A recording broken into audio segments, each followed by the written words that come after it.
on top of YAB the week, everything wey happen inside Nigeria political boxing for this week wey pass, so we go use laugh mind take discuss am. I know say the problem of Nigeria too much. People dey always dey squeeze their face, but instead of make you dey squeeze your face too much, make your face come rough, dey laugh small small.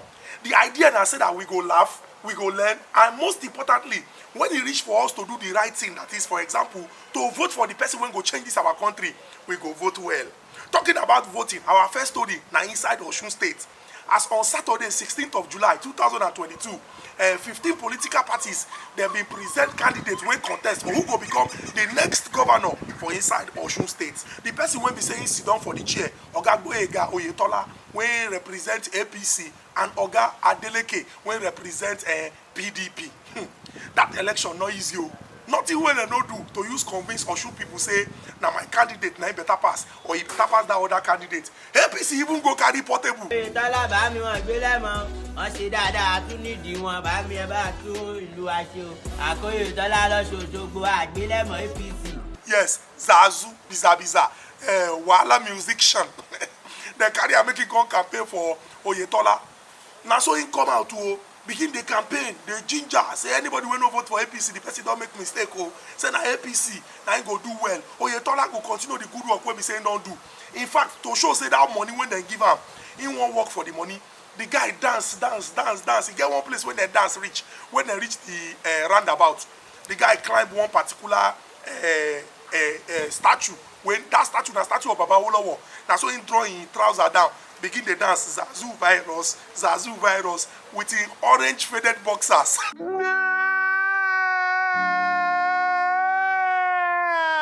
How you go dance that kind of dance finish?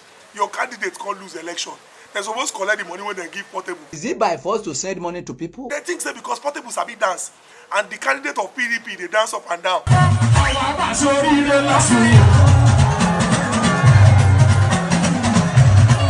Now he make them go carry dance to cancel dance. Now lie, it no work. Davido uncle, Senator Ademola Adeleke. May I even tell you now wetin funny. People go they look them and they talk say the man like to dance. Why he no go like to dance? The man name na Jackson. Senator Ademola Jackson Nuruddin Adeleke.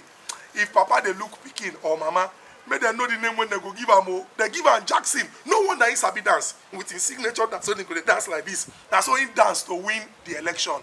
But make I advise you, Senator or incoming governor, no be dance that they use the govern state o.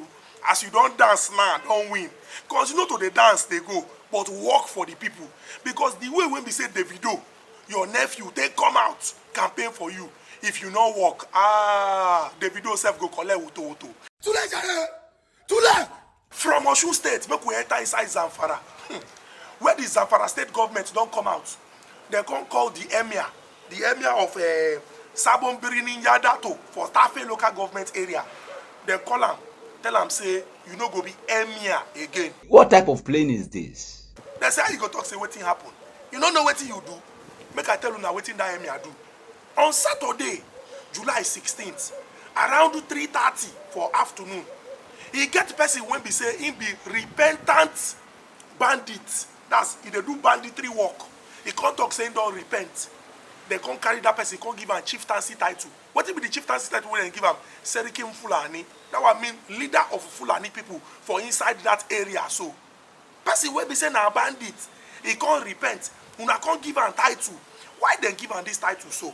The argument when the emir and the people them been dropped now say that man when he been the do bad guy, they scatter everywhere. But as he can't repent, he can't even they help them, they beg other bandits them say, make una stop this badness so una they do, make this badness no continue, make una repent so that problem no go there. They can't talk say they could give them that title so that thing go looks okay. As they don't give them title for the community, making they do well to repair the community. But the Zamfara state government talk say the man no collect permission before they go give repentant bandits. Say how you go even carry repentant bandits when police still they find? That thing una hear so. Na sound of gun, I been a bomb. They still they find out today. How he come person when they wanted by police? How he come for a chieftaincy ceremony when they give a title? Everybody celebrate them. The thing we even funny part be say, as they invite and come, he invite some of his friends. You know, say him be repentant, he don't repent. Those his friends, they never repent. Nigeria. Those of you friends will never repent. Come begin to collect things from people.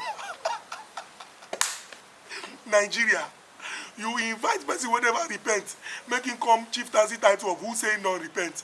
When the person go, they collect souvenir. They say that they collect rice, collect beans, collect people phone, collect people money.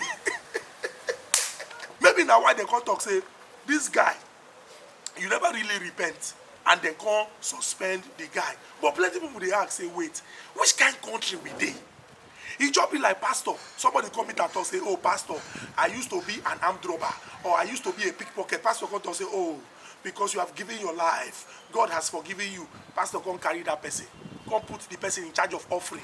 No be temptation you dey put the person so. So I beg our security people, everything we have to do to protect us, we want to protect us. Because if you don't reach the point where we say people go rather they negotiate with a bandit or criminals because they believe so those ones go protect them, that make police protect us. The matter don't pass, be careful. Oh. I hope say this guy when they declare bandit. I mean this guy when police they find since 2019 when they give chieftaincy title. As they find her now, then go see him. But where they won't see him, if now you go see him.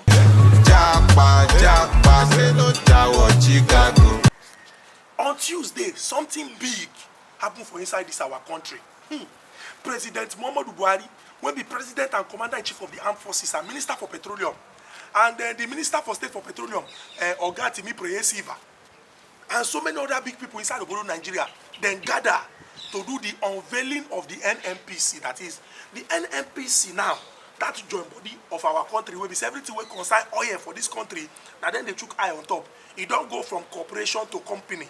Meaning say they don't commercialize them. It go they do business and it go they bring money enter inside this our country. Not be bad, you know. If NNPC now when don't become company, go do their work well, so that Nigerians go see the result of the work when they do. But something happened for that event. Aside from the logo, when we say they show, they invite one music artist to come perform, Asha. Now so Asha enter stage, she not even greet. She not say good morning. You don't greet person. She not even greet. She just goes straight, carry microphone. She begin to sing. Chananam, chananam. There is fire on the mountain. wait, I beg. She person go come birthday party, begin to sing Unzogu, Eyimba, Eyin. Unzogu na fight song now. I know say na Asha sing there is fire on the mountain, but to come that kind of event where our leaders dey come they sing there is fire on the mountain, una no think say na message Asha dey pass to them. I'm not a man of preach of love. I'm a war. I'm a fight. I'm an Indaboski. Person come that kind of event begin to say there is fire on the mountain. Although she sing another one, or that new one when she do with Wizkid. I don't go where no love. Oh. So where she come, love dead there. Why? You know so love, oh. You know so love, oh. Now rip you want rip me. Oh. If these leaders, them, they really they work for Nigerian people, and we love them. Wisdom. Think am. There is fire on the mountain for NNPC unveiling. She dey pass message, but many of them no know. Fire there. Oh.